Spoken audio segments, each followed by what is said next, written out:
All right, never had a chance to really bring a good video of this car.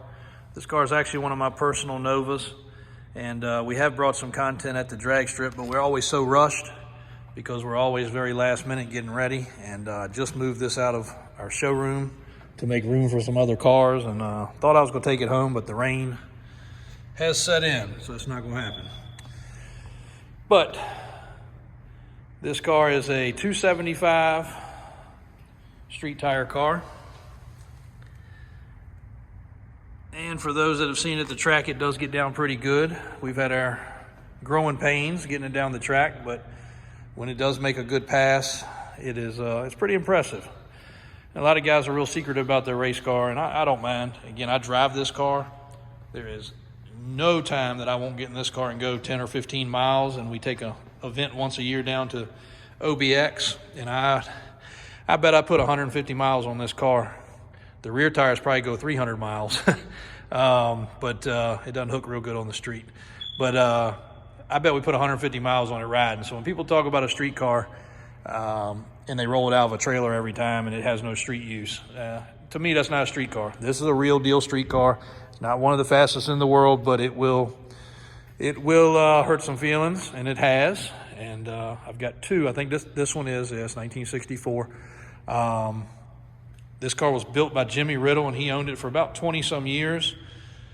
He is a master when it comes to airbrushing, and the car's been, that I know of, 3 different paint schemes. It was a blue and black, and then a kind of a orange and lime green, and you can still see that in the door jamb in a couple places, but he is one of the best painters around and pinstripe guys.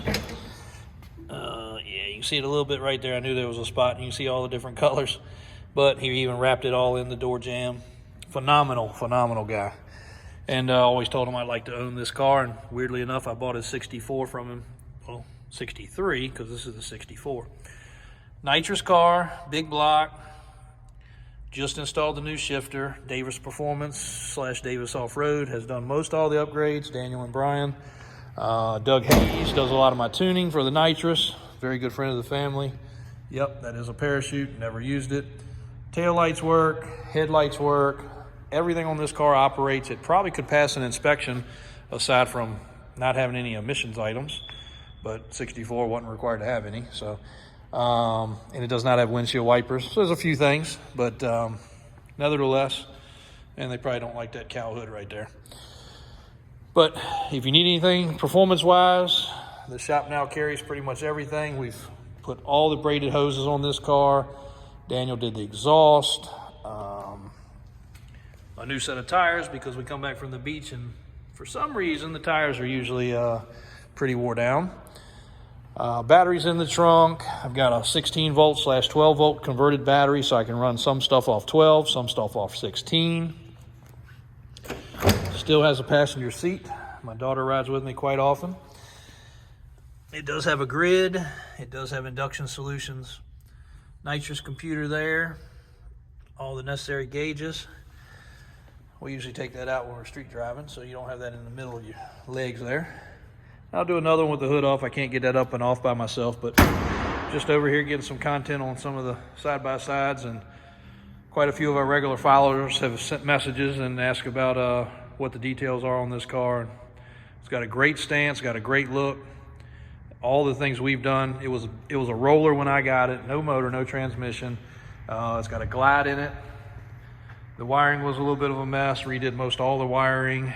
Did a lot of suspension changes. And we've got it pretty well dialed in. If you watch some of the videos on our social media as well as other stuff on YouTube, and we'll be bringing you some more. Tim's will capture some good content when we get a chance to get back to the track. We'll get there quite a bit more often this year. We got the fresh trailer and motorhome for the family, and everybody can come enjoy on a hot day. And we're gonna get this thing down the track, and we do a lot of street shootouts with it. I don't really get down with the bracket racing and all that. It gets a little boring to me. So line lock, trans brake,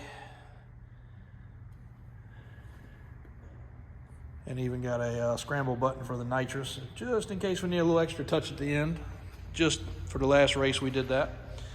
Didn't work out so good. We blew the tires away and put us out, but we went down to the Final Four, the race before that, before the race was called. A lot of VMP races, Virginia Motorsports Park, that's our closest track, but we will travel a little bit possibly this year too to get the car a little bit more seat time. So stay tuned for this little Shoebox Nova Chevy 2. We'll get out on the track quite a bit more this year, hopefully. So thanks for watching. Hopefully it answers some of your questions. It does not have fender exit exhaust any longer. That's how he had it set up. He was running a small block. The exhaust dumps out right there now. And that was a pretty interesting job to get that exhaust worked out just right. We'll catch a video while it's up on the rack so you can see some underside details on this car. But Davis Performance, Davis Off-Road, for any of your needs. Pretty much like I said, everything front to back on this car they were able to do. And after hours, if we needed a piece or part, we were able to go grab it. So really nice to have everything in stock. Braided hoses, braided lines, fittings, pressure hoses, and all the gaskets and oil and filters that we need. Because believe it or not, we're always last minute. So whether it's a mud bog or a drag race. Anyway, Davis Drives. Lots of ATVs for sale. If you need something, let us know. DavisAutoSales.com.